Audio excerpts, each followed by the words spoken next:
Good morning, students. From today, we are going to start our next chapter, that is chapter 5, Classification of Matter. So, students, you know that what is the meaning of classification? Classification का मतलब होता है differentiate करना, right? मतलब चीज़ों को classify करना, अलग अलग करना। और क्लासिफिकेशन हम किस चीज़ का कर रहे हैं? मैटर का। इसका मतलब इस चैप्टर में हम मैटर के बारे में पढ़ेंगे कि what do we mean by matter and how many types of matter are there in the world, right? तो सबसे पहले तो हम ये समझते हैं कि मैटर इस शब्द का मतलब होता क्या है। So students, to understand this we have to go through the paragraph, so read along with me. Before 20th century, the term matter included ordinary matter composed of atoms and excluded other energy phenomena such as light or sound. 20th century के पहले, मतलब बहुत पहले की बात है, उस समय मैटर शब्द का क्या मतलब समझा जाता था? कोई भी चीज़ जो कि एटम से मिलकर बनी हो। मतलब कोई भी चीज़ जो एटम से मिलकर बनी हो उसको हम क्या बोलते हैं? मैटर। और आपको पता है कि इस यूनिवर्स में जितनी भी चीज़ें हैं वो सब मैटर से, एटम से ही मिलकर बनी है, राइट? इसका मतलब इस दुनिया में जितनी भी चीज़ें हैं वो उन सबको मैटर बोला गया था। लेकिन किस चीज़ को एक्सक्लूड किया गया था मैटर की डेफिनेशन से? कुछ एनर्जी फिनोमिनास को। एनर्जी फिनोमिनास मतलब जैसे आपकी लाइट हो गई, light is a form of energy. Sound हो गया, sound is a form of energy, right? तो जितनी भी एनर्जी थी उनको मैटर से अलग रखा गया था और जितनी भी चीज़ें एटम से बनती हैं उनको मैटर में इंक्लूड किया गया था, right? This concept of matter may be generalized from atom to include any object having mass even when at rest. और क्या बोला गया कि हर वो ऑब्जेक्ट जिसका कुछ ना कुछ मास है वो क्या होगा? हमारा मैटर होगा, राइट? और आपको पता है कि जितनी भी चीज़ें एटम से मिलकर बनी हैं उनका कुछ ना कुछ मास तो होगा ही, है ना? बिकॉज हमको पता है कि इलेक्ट्रॉन का भी कुछ मास होता है, प्रोटॉन्स का भी कुछ मास होता है, राइट? तो सिमिलरली जितनी भी चीज़ें एटम से मिलकर बनी हैं उनका कुछ ना कुछ मास डेफिनेटली होगा। But this is ill-defined because an object's mass can arise from its possibly massless constituents motion and interaction energies. But ये थ्योरी जो थी वो फेल हो गई थी। इसके बाद एक नई थ्योरी आई और अकॉर्डिंग टू दैट थ्योरी क्या बोला गया? The matter does not have a universal definition. मतलब मैटर की एक एग्जैक्ट डेफिनेशन नहीं है जो पूरे यूनिवर्स में एप्लीकेबल हो, nor it is fundamental concept in physics today. ना कि इसको हर जगह मान्य किया गया है, राइट? मतलब मैटर की हम डेफिनेशन जो देते हैं वो अलग अलग सर्कमस्टेंसेस में अलग अलग तरीके से एप्लीकेबल होती है। Matter is also used loosely as a general term for the substance that makes up all the observable physical object. मैंने अभी आपको बताया कि इस पूरे यूनिवर्स में जितने भी ऑब्जेक्ट्स हैं जिनको हम फिज़िकली देख सकते हैं, महसूस कर सकते हैं, उन सभी ऑब्जेक्ट्स को हमने क्या बोला? Matter, right? अभी हम आगे पढ़ेंगे, उसमें आपको मैटर की डेफिनेशन बहुत अच्छे से क्लियर हो जाएगी।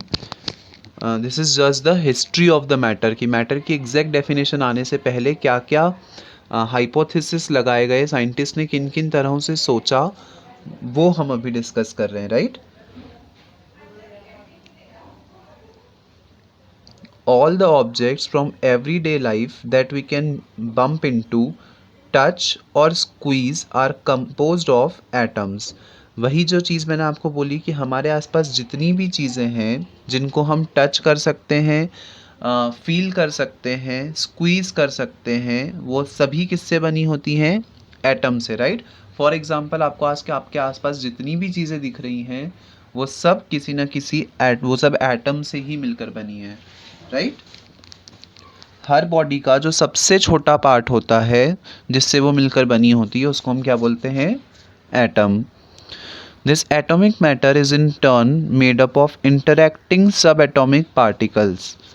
और ये जो मैटर होता है वो और छोटे छोटे पार्टिकल से मिलकर बना होता है, और उन पार्टिकल्स को हम क्या बोलते हैं, एक बेसिकली जो एटम होता है उसके अंदर एक न्यूक्लियस होता है, और न्यूक्लियस के अंदर प्रोटॉन्स और इलेक्ट्रॉन्स होते हैं, राइट। और उसके आसपास इलेक्ट्रॉन्स चक्कर लगाते हैं।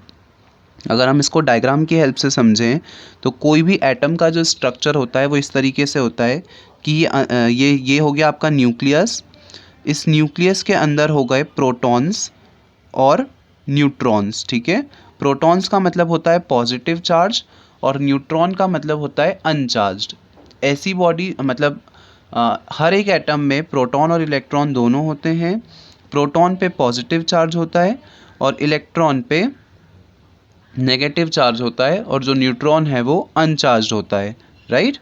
तो न्यूक्लियस के अंदर प्रोटॉन और न्यूट्रॉन रहते हैं, और यहाँ बाहर एक सर्कल जैसा हम बना देते हैं, इसको हम बोलते हैं ऑर्बिट। और इन ऑर्बिट्स में जो है इलेक्ट्रॉन्स रिवॉल्व करते हैं, ओके।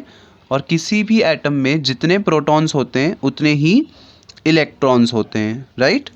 आप ये आगे आने वाली क्लासेस में डिटेल में पढ़ोगे, बट अभी जस्ट फॉर नाउ आपको यही समझना है कि एक एटम में तीन चीज़ें, प्रोटॉन, न्यूट्रॉन और इलेक्ट्रॉन। प्रोटॉन पे पॉजिटिव चार्ज, इलेक्ट्रॉन पे नेगेटिव चार्ज और न्यूट्रॉन पे no charge, right. Typically, science considers these composite particles matter because they have both rest mass and volume। और साइंस में हर उस चीज़ को मैटर समझा गया है जिसका कुछ मास होता है और कुछ वॉल्यूम होता है। जैसे कि मैंने अभी आपको बताया कि हर एक बॉडी जो एटम से मिलकर बनी है उसका डेफिनेटली कुछ ना कुछ मास होगा, क्योंकि एक इंडिविजुअल एटम का भी कुछ ना कुछ मास होता है, right. By contrast, massless particles such as photons are not considered matter। एक तरह का पार्टिकल होता है फोटॉन्स। फोटॉन्स का मतलब होता है एनर्जी। तो हमने स्टार्टिंग में डिस्कस किया था कि सबसे पहले साइंटिस्ट ने क्या सोचा कि हर वो चीज़ जो एटम से मिलकर बनी है वो मैटर है, और उसमें उन्होंने एक्सक्लूड कर दिया था एनर्जी के फॉर्म्स को, जैसे लाइट एनर्जी हो गई, साउंड एनर्जी हो गई, राइट। तो फोटॉन्स भी क्या होते हैं, photons are nothing but the packets of bundles of energy. Energy के बंडल्स होते हैं। तो उन्होंने क्या बोला, फोटॉन जिनका कोई मास नहीं होता है उनको उन्होंने मैटर की डेफिनेशन से दूर रखा। इसका मतलब जो एनर्जी है उसको उन्होंने मैटर नहीं माना था, because they have neither rest mass nor volume. क्योंकि फोटॉन्स का कोई मास नहीं होता है और कोई वॉल्यूम भी नहीं होता है। ये आप आगे आने वाली क्लासेस में पढ़ोगे कि फोटॉन्स क्या होते हैं। However, not all particles with rest mass have a physical volume, since the fundamental particles such as quarks and leptons। ऐसा ज़रूरी नहीं है कि हर वो बॉडी जिसका कुछ मास हो उसका कुछ फिक्स वॉल्यूम भी हो, राइट। और इसके एग्जांपल्स हैं क्वार्क्स और लेप्टॉन्स। क्वार्क्स और लेप्टॉन्स भी आप आगे आने वाली क्लासेस में पढ़ेंगे। ये सब 8th क्लास में जब हम स्ट्रक्चर ऑफ एटम पढ़ेंगे तब हमको ये सब चीज़ें क्लियर होंगी, राइट। बट अभी के लिए हम सिर्फ इतना समझ लें कि एटम जो होता है उसमें तीन चीज़ें, प्रोटॉन, न्यूट्रॉन और इलेक्ट्रॉन। प्रोटॉन पे पॉजिटिव चार्ज, न्यूट्रॉन पे नो चार्ज, इलेक्ट्रॉन पे नेगेटिव चार्ज, राइट। फिर बात आई फोटॉन्स की, तो फोटॉन्स मासलेस पार्टिकल्स, मतलब जिनका कोई मास नहीं होता है। और एक और चीज़ हमने पढ़ी क्वार्क्स और लेप्टॉन्स। क्वार्क्स और लेप्टॉन्स जिनका कुछ रेस्ट मास तो हो, मतलब उनका कुछ मास तो होता है बट उनका कुछ वॉल्यूम नहीं होता है, राइट।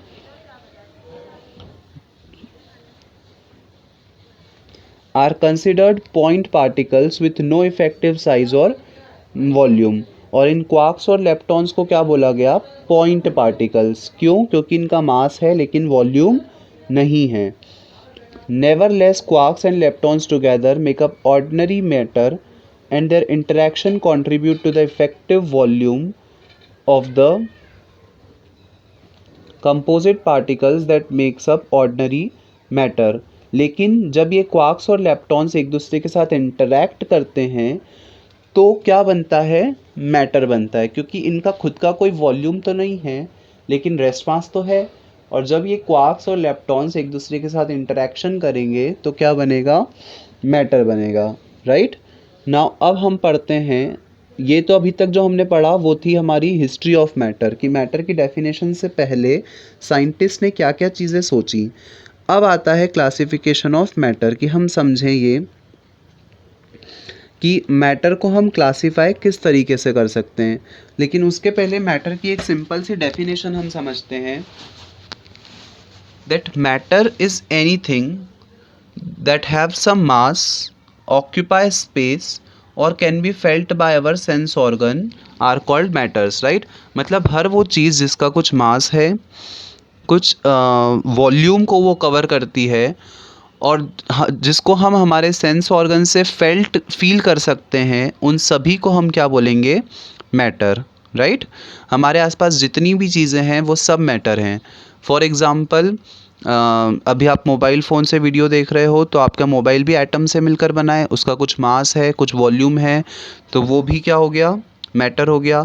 आपके पास बुक्स हैं, बुक्स भी मैटर हो गई। आपके आसपास एयर है, एयर को हम देख तो नहीं सकते हैं, लेकिन उसका कुछ ना कुछ मास डेफिनेटली है, वो किसी वॉल्यूम को ज़रूर कवर कर रहा है और उसको हम हमारे सेंस ऑर्गन से फील भी कर सकते हैं, राइट? तो एयर भी क्या हो गई? मैटर हो गई। हम पानी पीते हैं, पानी भी क्या हो गया? मैटर हो गया। तो हमारे आसपास जितनी भी चीज़ें हैं वो सब क्या होती हैं? मैटर होती हैं, राइट? और जो चीज़ें मैटर नहीं होती हैं वो क्या है? जैसे लाइट एनर्जी हो गई, साउंड वेव्स हो गई, तो ये सब एनर्जी के फॉर्म होते हैं और इनको मैटर से दूर रखा गया है, राइट? तो अब हम लोग पढ़ते हैं class. I hope the definition of matter is clear to all of you, that anything that occupy space, have some mass और can be felt by our sense organs are called as matter, right? तो अब हम लोग classification पढ़ते हैं matter का। Look around you and make a list of things that you see, so it is a list, so is the list short, long और unending. क्या बोल रहे हैं कि आप अपने आसपास देखिए और आपके पास जितनी भी चीज़ें हैं उन सब की एक लिस्ट बनाइए। क्या ये लिस्ट शॉर्ट है, लॉन्ग है या अनएंडिंग है? तो ऑब्वियस सी बात है, हमारे आसपास कितनी ही चीज़ें होती हैं, राइट? तो अगर हम लिस्ट बनाने बैठेंगे तो वो बहुत लंबी लिस्ट हो जाएगी और एक तरह से अनएंडिंग लिस्ट होगी। Around us we see just too many things, right? हमारे आसपास बहुत सारी चीज़ें हैं। Some are big and noticeable, maybe like TV, cupboard, chair were the first on your list, है ना? हमारे आसपास जो ऑब्वियसली बात है कि जो चीज़ें हम इजीली नोटिस कर सकते हैं वो हम सबसे पहले लिखेंगे। तो बड़ी बड़ी चीज़ें जैसे टीवी हो गई, कबर्ड हो गया, चेयर हो गया, इन सबको हमने हमारी लिस्ट में पहले रखा। But there are so many other things that are hidden from your eye sight, लेकिन ऐसी बहुत सी चीज़ें हैं जो हमको ऐसे दिखाई नहीं दी हैं, and they are too small to be seen, और जिनको हम बहुत छोटी हैं कि हम उनको नोटिस कर पाएँ। But there seems be something common to all of us, लेकिन इन सारी चीज़ों में एक चीज़ कॉमन है, और वो चीज़ कॉमन क्या है? वो चीज़ें हम पढ़ते हैं कि इन सभी चीज़ों में क्या चीज़ कॉमन है। All of them occupy space. Obviously बात है स्टूडेंट्स, हमारे आसपास जितनी भी चीज़ें हैं वो सब कुछ ना कुछ स्पेस को कवर कर रही हैं, है ना? मतलब कुछ ना कुछ वॉल्यूम को कवर कर रही हैं। जैसे कि अगर हम बात करें टीवी, तो टीवी एक अपना स्पेस ऑक्यूपाई करे हुए है ना? हमारी बुक्स हैं तो बुक्स कुछ स्पेस ऑक्यूपाई कर रही हैं, आपका मोबाइल कुछ स्पेस ऑक्यूपाई कर रहा है, वाटर जिस ग्लास में रखा हुआ है वो कुछ स्पेस ऑक्यूपाई कर रहा है, इवन जो जो जिस रूम में आप बैठे हो उस रूम में जो एयर है वो कुछ स्पेस ऑक्यूपाई कर रही है। मतलब हमारे रूम का वॉल्यूम की जो स्पेस है वो उसको एयर ऑक्यूपाई कर रही है, राइट? तो इसका मतलब हमारे आसपास जितनी भी चीज़ें हैं वो कुछ ना कुछ स्पेस को ऑक्यूपाई कर रही हैं, है ना? When something occupies space we can see it. Obviously जब कुछ कोई चीज़ स्पेस को ऑक्यूपाई करती है तो हम उसको आसानी से देख सकते हैं।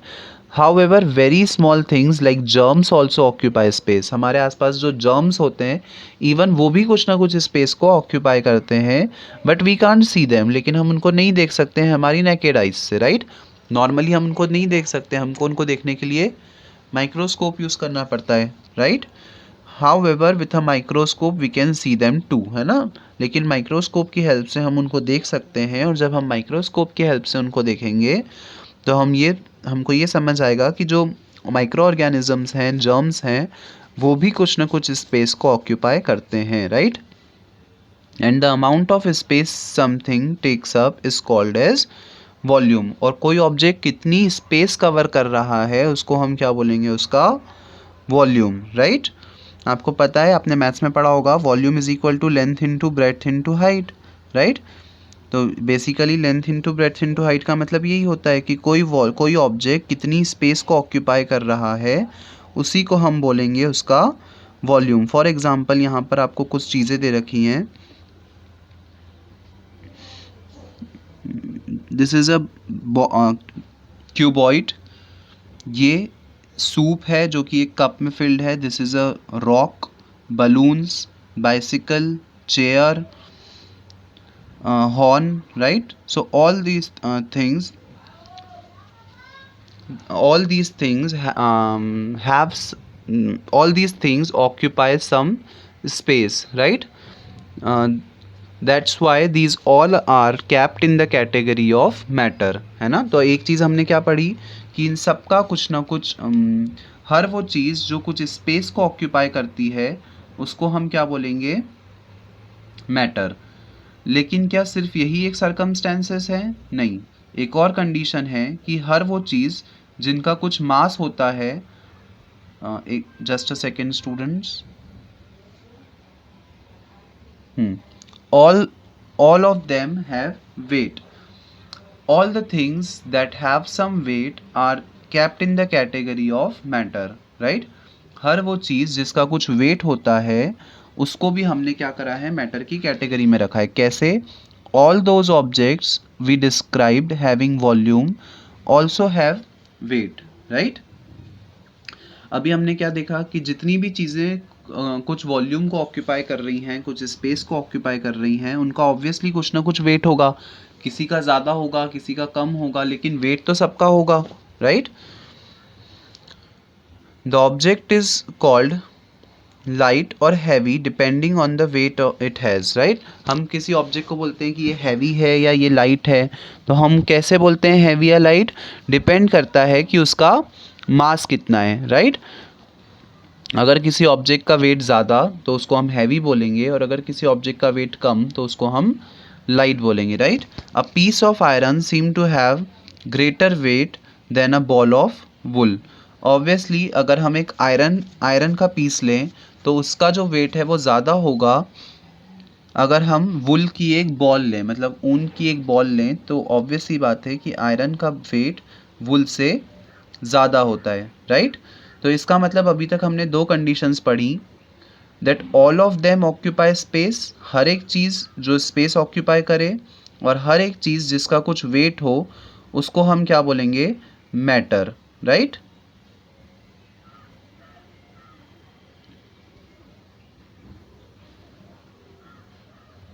Now, all these things we have been talking about are collectively known as matter, right? और अभी हमने जिन चीज़ों के बारे में बात करी उन सबको कलेक्टिवली क्या बोला जाता है, matter. So matter occupies space and has wait. तो मैटर की हम क्या डेफिनेशन देंगे, दैट मैटर जो है वो कुछ स्पेस को ऑक्यूपाई करता है और उसका कुछ वेट भी होता है, right. Most objects we see around are matter, then what is not matter.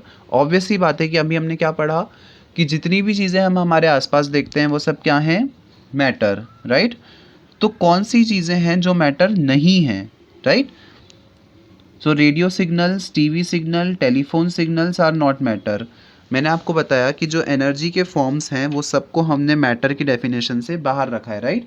Radio signals, आप रेडियो सिग्नल्स को देख सकते हो क्या? टीवी सिग्नल्स को, टेलीफोन सिग्नल्स को हम नहीं देख सकते हैं, राइट। इवन लाइट जो कि वेव के फॉर्म में आती है, साउंड जो कि वेव के फॉर्म में ट्रैवल करता है, तो इन सभी चीज़ों को मैटर नहीं बोला गया। लाइट और sun rays, heat are not matter either, right. अभी जो मैंने बोला कि लाइट को, साउंड को, हीट को, इन सबको मैटर से बाहर रखा गया है, मतलब ये सब मैटर नहीं है। Even emotions and feelings do not count as matter, और हमारे जो इमोशंस होते हैं, हमारी जो फीलिंग्स होती हैं, उनको भी हम मैटर में काउंट नहीं कर सकते हैं. So this is just the simple definition. As you can see in the picture, ये जो टीवी सिग्नल्स हैं, रेडियो सिग्नल्स हैं, राइट, और ये जो सैटेलाइट से जो सिग्नल्स आते हैं, इन सभी चीज़ों को मैटर की डेफिनेशन से दूर रखा गया है. तो आज हमने मैटर की डेफिनेशन पढ़ी, that all the things around us are matter, but मतलब all the things that have some weight और मास और occupy space or can be felt by our sense organs are called as matter, right. और matter, क्या चीज़ें matter नहीं होती हैं? हर वो चीज़ जो एनर्जी का फॉर्म है, मतलब लाइट हो गया, साउंड हो गया, heat, radio signals, telephone signals, TV signals, ये सब मैटर की कैटेगरी में नहीं आते हैं. Okay, so today we have seen the definition of matter. Now, from that's all for today's class, students. The further topics we will study in the next lectures. Thank you.